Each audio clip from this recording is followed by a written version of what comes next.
નમસ્કાર મિત્રો, આજે આપણે એવા વીર પુરુષની વાત કરવાના છીએ કે જેને કહ્યું હતું તુમ મુझे ખૂન દો મેં तुम्हें આઝાદી दूंगा, એટલે કે સુભાષચંદ્ર બોઝ વિશે। તો આ વિડીયોમાં જોડાયેલા રહેજો। ચાલો વાત ચાલુ કરીએ કે સુભાષચંદ્ર બોઝનો જન્મ 23 જાન્યુઆરી 1897ના રોજ ઓડિશાના કટક શહેરમાં થયો હતો। તેમના પિતાનું નામ જાનકીનાથ અને તેની માતાનું નામ પ્રભાવતી દેવી હતું। તેઓ 14 ભાઈ બહેનોમાં 9મા ક્રમના હતા। તેમનું પરિવાર સમૃદ્ધ, શિક્ષિત અને સામાજિક રીતે પ્રતિષ્ઠિત હતું। બાળપણથી જ સુભાષ ખૂબ જ તેજસ્વી, ગંભીર વિચાર અને દેશભક્ત સ્વભાવના હતા।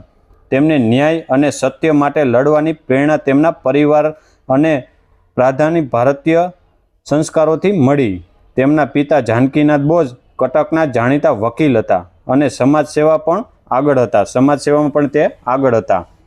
શિક્ષણ, તેજસ્વી વિદ્યાર્થી જીવન અને ICS પરીક્ષા કે સુભાષચંદ્ર બોઝે પ્રાથમિક શિક્ષણ કટકમાં પૂર્ણ કર્યું। તેમને રેવન્યુ કોલેજિયેટ સ્કૂલમાંથી મેટ્રિકમાં ઉત્તમ ગુણ સાથે સફળતા મેળવી। પછી કલકત્તાની પ્રેસિડેન્સી કોલેજમાં પ્રવેશ લીધો, જ્યાં તેઓએ ફિલોસોફીમાં સ્નાતક કર્યું। તેઓ ખૂબ જ હોશિયાર વિદ્યાર્થી હતા અને દરેક વિષયમાં તેમના ગુણ ઉત્તમ રહેતા। તેમને ઇંગ્લેન્ડમાં જઈને ICSની પરીક્ષા આપવા માટે પસંદગી મળી। 1920માં તેમણે ICS પરીક્ષા પાસ કરી અને ચોથો રેન્ક પ્રાપ્ત કર્યો। ICS ત્યારે સૌથી પ્રતિષ્ઠિત નોકરી મનાતી, જે અંગ્રેજ સરકારમાં ઉચ્ચ પદ ગણાતું। પણ સુભાષચંદ્ર બોઝનું મન દેશ સેવામાં હતું, નોકરીમાં નહીં। કે મુખ્ય સંદેશ તેનો શું હતો કે મહેનત, એકાગ્રતા અને સંકલ્પથી કોઈ પણ મોટું લક્ષ્ય પ્રાપ્ત કરી શકાય છે। હવે જાણીએ કે અંગ્રેજોની નોકરીનો ત્યાગ અને સ્વતંત્રતા આંદોલનમાં પ્રવેશ। કે ICS પરીક્ષા પાસ કર્યા પછી સુભાષચંદ્ર બોઝને અંગ્રેજ સરકાર તરફથી નોકરી માટે બોલાવવામાં આવ્યા।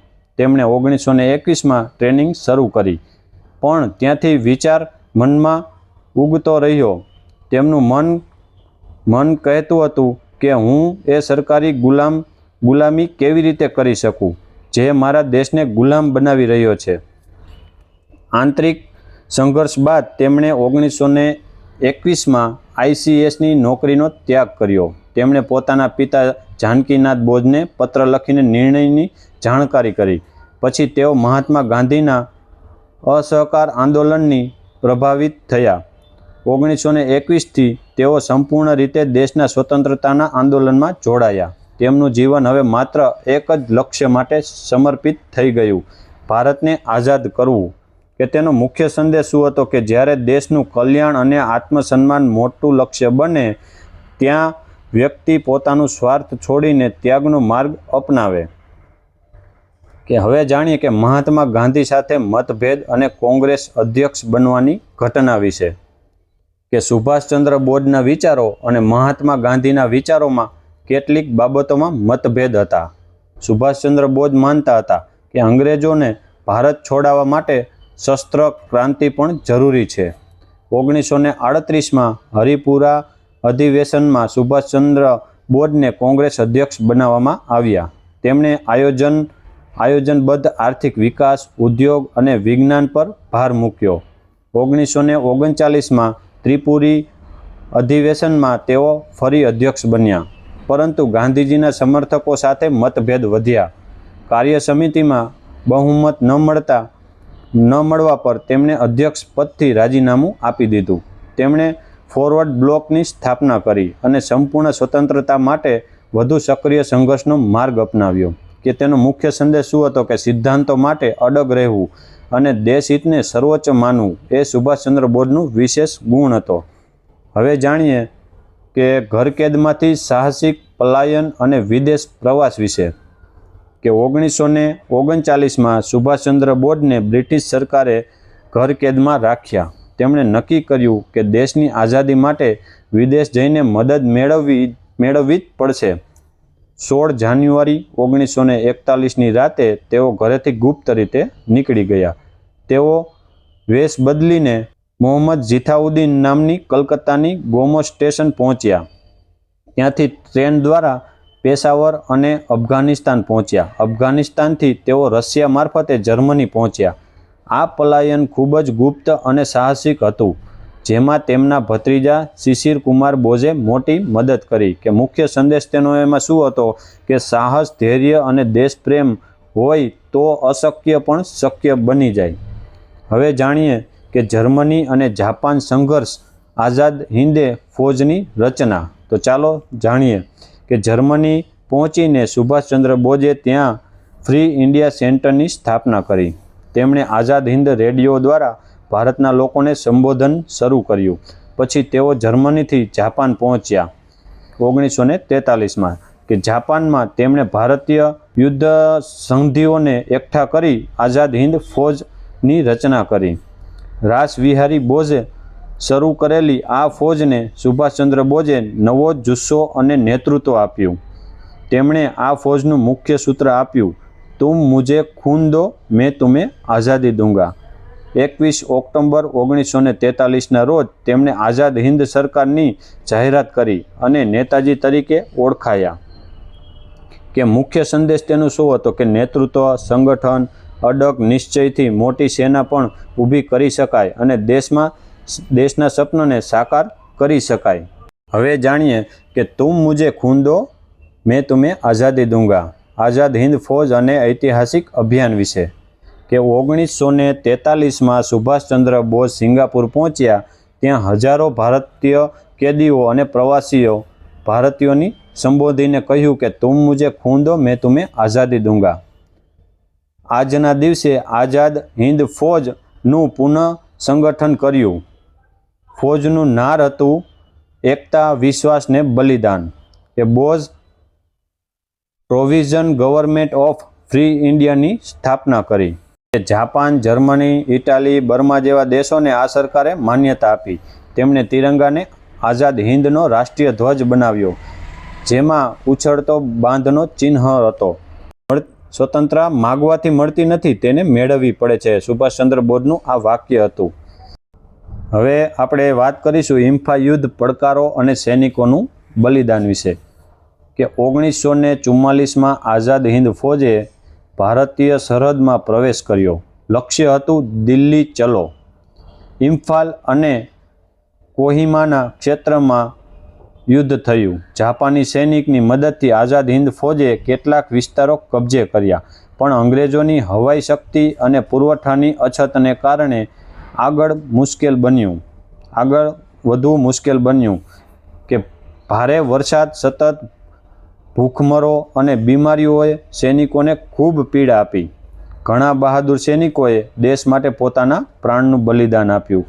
અંતે પરિસ્થિતિ પ્રતિકૂળ બનતા 1944ના અંત સુધી આઝાદ હિંદ ફૌજને પાછી હટવું પડ્યું, પરંતુ તેમનો સંઘર્ષ વ્યર્થ નથી ગયો. આઝાદ હિંદ ફૌજના પ્રભાવથી અંગ્રેજ સરકારના પાયામાં હલચલ મચી ગઈ. કે યુદ્ધની મુશ્કેલીઓ, કે પુરવઠાની અછત, ભારે વરસાદ અને જંગલ વિસ્તાર, હવાઈ હુમલાઓ, દવાઓ અને ખોરાકનો અભાવ, સતત થાક અને બીમારી. જેઓએ દેશ માટે પ્રાણ આપ્યા તેમને અમર વંદન. તેમનું બલિદાન ક્યારેય વ્યર્થ નહીં જાય. કે એનો મુખ્ય સંદેશ શું હતો કે ઇમ્ફાલ યુદ્ધમાં ભલે જીત ન મળી, પણ આઝાદ હિંદ ફૌજને સાહસ, બલિદાન અને દેશભક્તિએ ભારતની સ્વતંત્રતાના સંઘર્ષ નવી દિશા આપી. હવે આપણે વાત કરીશું સુભાષચંદ્ર બોઝના મૃત્યુનું રહસ્ય અને વિધિમત. 18 ઓગસ્ટ 1945ના રોજ તાઈહોકુ ખાતે વિમાન દુર્ઘટના થઈ. આ વિમાનમાં જાપાનથી માન્યુરા જઈ રહ્યું હતું. વિમાનમાં સુભાષચંદ્ર બોઝ ઘાયલ થયા અને તેમને તાઈહોકુ સેનાનો હોસ્પિટલમાં લઈ જવામાં આવ્યા. 18 ઓગસ્ટ 1945ની રાત્રે તેમનું અવસાન થયું હોવાની જાહેરાત કરવામાં આવી. સરકાર દ્વારા જારી રિપોર્ટ અનુસાર આ વિમાન દુર્ઘટનામાં તેમનું નિધન થયું, પરંતુ તેમના મૃત્યુ વિશે ઘણા પ્રશ્નો આજે પણ છે. કે મૃત્યુ અંગે વિવિધ મત. પહેલું, સત્તાવાર મતે અનુસાર વિમાન દુર્ઘટનામાં ઘાયલ થયા તેમનું મૃત્યુ થયું. બીજું, કેટલાક લોકોનું માનવું છે કે તેઓ સોવિયત સંઘ કે જે રશિયા ગયા અને ત્યાં જ જીવતા રહ્યા. ત્રીજું, માનવામાં આવે છે કે તેઓ ભારતમાં ગુપ્ત રીતે પરત આવ્યા અને સંન્યાસી તરીકે જીવન વિતાવ્યું. અને ચોથું, કેટલાક લોકો માને છે કે આ એક સુયોજિત કાવતરું હતું અને તેઓ જીવતા રહ્યા. હવે જાણીએ કે સુભાષચંદ્ર બોઝનો વારસો, વિચારો અને આજના ભારત માટે સંદેશ વિશે. કે નેતાજીના વિચારો: તમે મને ખૂન દો, હું તમને આઝાદી આપીશ. સ્વતંત્રતા ભીખ માગીને નથી મળતી, તે માટે સંઘર્ષ અને બલિદાન આપવું પડે. એકતા, વિશ્વાસ, બલિદાન, આ છે આઝાદીનું સચોટ સૂત્ર. તેઓ માનતા હતા કે યુવાનોમાં શક્તિ છે અને તેઓ દેશનું ભવિષ્ય બદલી શકે છે. કે નેતાજીનો વારસો: કે આઝાદ હિન્દ ફૌજે ભારતીયોમાં સ્વતંત્રતાની જ્યોત પ્રગટાવી. તેમના નેતૃત્વ અને સાહસે અંગ્રેજો સરકારને હચમચાવી દીધી. તેમના પ્રયત્નો અને આઝાદ હિન્દ ફૌજના મુદ્દાઓએ ભારતીય સેના પણ વીજળી સમો પ્રભાવ પેદા કર્યો. 1947માં ભારતની સ્વતંત્રતા તેમનું મહત્વનું યોગદાન છે. કે દેશપ્રેમ: કે દેશ સર્વોપરી છે, રાષ્ટ્ર માટે જીવવું અને જરૂર પડે તો મરવું એ જ સચોટ દેશપ્રેમ. કે એકતા: કે ધર્મ, ભાષા, જાતિથી ઉપર ઉઠીને એક બનો, ત્યારે જ દેશ મજબૂત બને. કે સાહસ અને સંઘર્ષ: મોટા લક્ષ્યો માટે મોટા સંઘર્ષ કરવાની હિંમત રાખો. યુવાનો પર વિશ્વાસ: કે યુવાનો દેશનું વર્તમાન અને ભવિષ્ય છે. નેતાજીનું સંપૂર્ણ વિશ્વાસ યુવાનો પર હતું. કે નેતાજી સુભાષચંદ્ર બોઝનું જીવન દરેક ભારતીય માટે પ્રેરણારૂપ છે. તેમનું જીવન જણાવે છે કે એક વ્યક્તિ પણ પોતાના દ્રઢ નિશ્ચય, સાહસ અને બલિદાનથી સમગ્ર રાષ્ટ્રનું ભાગ્ય બદલી શકે છે. તો મિત્રો, તમને આ સ્ટોરી કેવી લાગી કોમેન્ટ કરીને તમારો અભિપ્રાય જરૂરથી આપજો. ને જો તમે અમારી ચેનલમાં નવા છો તો અમારી ચેનલને સબસ્ક્રાઈબ કરી દેજો, બેલ આઇકન દબાવી દેજો, જેથી કરીને એમાં અવનવી સ્ટોરી અપલોડ કરી તો તેની લિંક તમને મળતી રહે. તો ચાલો આજે રજા લઈએ. જય હિન્દ.